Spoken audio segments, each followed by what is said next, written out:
د بېنظیرې د روپو نوې قسمه د کل نه شروع کېږي. د دې په باره کې ځینې کسان تپوس کوي، ځینې کسان وایي موږ 7 اتم میاشتې مخکې یو پیره روپۍ راغستې او تر اوسه پورې موږ ته روپۍ میلاو شي. په دې کې ځینې نوي کسان دي چې هغو ته یو پیره روپۍ میلاو شوي دي او دوباره ورته روپۍ نه دي میلاو شوي. په دې کې ځینې زاړه کسان دي هغه وایي زموږ 3 میاشتې وشو تر اوسه پورې موږ ته دغه روپۍ چې دي دا میلاو نه شو. د هغو له طرفه هر 3 میاشتې پس چې دی هغه وایي دا روپۍ ورکړه کېږي. نو موږ ته خو وایي دغه روپۍ چې دی میلاو نه شوې او له دې نه مخکې موږ په دې باندې څو ویډیوګانې کړې دي، خو بار بار د دې په باره کې تپوس کېږي چې موږ ته نوی قسط چې دی دا میلاو نه شو. نو دا نوی قسط چې دی دا به تاسو ته د کل نه میلاویږي. نو دا ویډیو معلوماتي او د غریبانو دپاره تاسو ویډیو رالی دا مخکې شیر کوئ چې نورو کسان ته هم ورسي.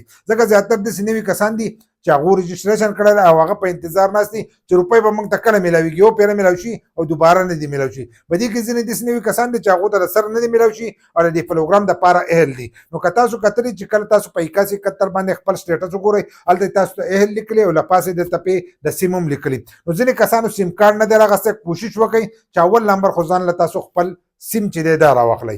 سیم کارډ چې دی دا ستاسو د ټول لپاره لازم دی چې لاړ شئ ځان له سیم کارډ چې دی دا لازم راواخلئ او بیا هغه خپل اکاونټ سره چې دی هغه یو ځای کوئ، لکه خپل پروفایل کې ور واچوئ، لینک ورسره کوئ. لینک ورسره کوئ نو تاسو ته به ټول معلومات چې دي هغه تاسو ته په دغې باندې میلاویږي چې تاسو څو روپۍ دي او روپۍ راغلي دي که نه دي راغلي، ستاسو په اکاونټ کې جمع شوي دي که نه دي جمع شوي، د هغې سیم په تور باندې چې دی تاسو به خبرېږئ. نو دا سیم ستاسو د ټول دپاره لازم دی. خو کوم کسان چې دا تپوس بار بار کوي چې نوی قسط په رقم نه شروع کېږي، نوی قسط چې دی دا هر 3 میاشتې پس شروع کېږي. هغه دا حکومت هم وایي چې هر 3 میاشتې پس شروع کېږي او له دې نه تېر شوي حکومتونه چې وو نو هغو هم هر 3 میاشتې پس چې دی دا ورکړی دی، خو هغو په صحیح طریقې سره ورکړی چې 3 میاشتې به پوره شوي نو تاسو ته به روپۍ میلاوېدلې او په اولني سر کې به تاسو ته میلاوېدلې. اوس دوی وایي چې دا د اکتوبر، نومبر، دسمبر قسط دی خو تر اوسه پورې میلاو نه شو. د دسمبر میاشت شاید هم په ختمېدو باندې ده او قسط چې دی تاسو ته میلاو نه شو. نو د دې نه مخکې موږ تاسو ته ویلو چې یو قسط دې خوړلی دی، خو ځینې کسان وایي موږ په دفتر کې څنګه یې خوړلی دی، پلانې دی پلانې. خوراک څه ته وایي؟ په دې کال کې دې ته 3 قسطه میلاو شو. په هر کال کې به دې ته 4 میلاوېدل چې د اول نه واله تر اخره پورې به دې ته دغه 4 میلاو شو. اوس دې ځل چې تاسو ته قسط میلاویږي، کمې روپۍ چې تاسو ته میلاویږي نو دا به تاسو ته په دسمبر په میاشت کې نشي میلاوېدلی، ځکه د دسمبر میاشت خو د په ختمېدو باندې ده.